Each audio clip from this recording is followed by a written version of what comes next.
Uganda has one of the youngest populations in the world, with 68% of its population under the age of 25. The government has in recent years rolled out a number of projects targeting the youth. But a report released by the Parliamentary Forum on Youth Affairs criticizes some of the government programs. Ahmed Herji is a youth activist who believes the programs could have been done better if they were well coordinated. Starting from the popular youth livelihood program, but before that we had the youth capital venture fund, Skilling Uganda, we've seen the NADS program. There's that hype out there. People are looking at youth programming as a buzzword. Everyone wants to put their development financing into youth development programs, and challenge is everyone is coming with their own agendas. So we lack a framework, a coordination framework in place where people can start speaking to each other. Many critics have argued that the youth programs exclude the wider community by targeting a small group of youngsters. They're not speaking to each other, and we feel that resources are minimal, but they are spread out to much more similar sort of programs. But the Permanent Secretary of the Gender Ministry, Pius Bigirimana, says the problem with the Youth Venture Fund that preceded the youth livelihood programs was the method of delivery. The program was put in place to help the young people.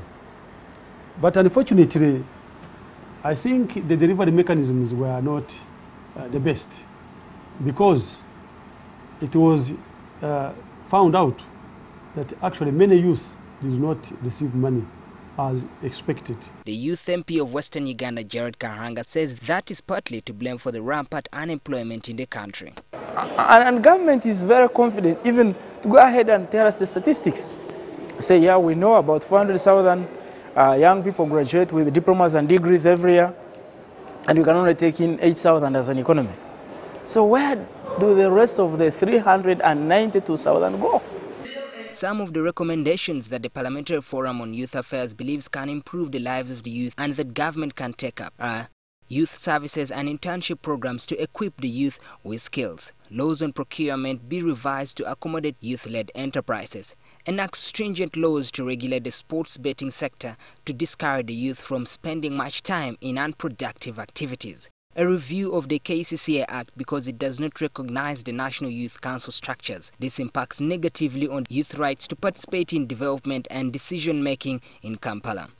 There is need to institutionalize youth development and enterprise programs for sustainable resource allocation. We recommend that it would be important that they stretch beyond just working with the youth council structures and also work with the councillors within that local governance setting, because the councillors actually have an entry point within the councils, the local parliaments, which are the councils. However, Pius Bigirimana believes the youth livelihood program could be the answer to the plight of unemployed youth in the country. We have surpassed expectation.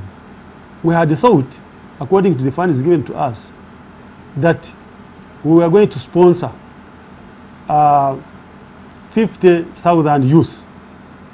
But we have gone to 71,000 as we talk today in 1 year. More research all NTV Weekend Edition.